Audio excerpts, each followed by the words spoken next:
The restart of the Colonial pipeline network is very good news for motorists on the US Atlantic coast, but what does it mean for European refiners? I'm Thomas Warner with this week's European Products Wrap. The Colonial pipeline outage had European refiners licking their lips at the start of last week, with many of them hoping to benefit from an increase in demand from across the Atlantic.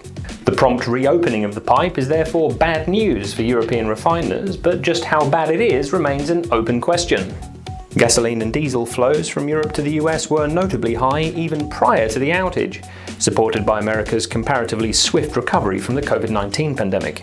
And tanker bookings have continued to emerge on the route even since the restart, suggesting that the US remains a viable outlet for European cargoes. With COVID-19 still very much a factor here in Europe, the US is likely to remain attractive for sellers of European transport fuels. That's not to say there aren't some positive signs for demand here in Europe. British airline Jet2 is adding capacity on routes to and from Portugal, while the Greek and Italian governments have both already announced that their countries are open for tourism.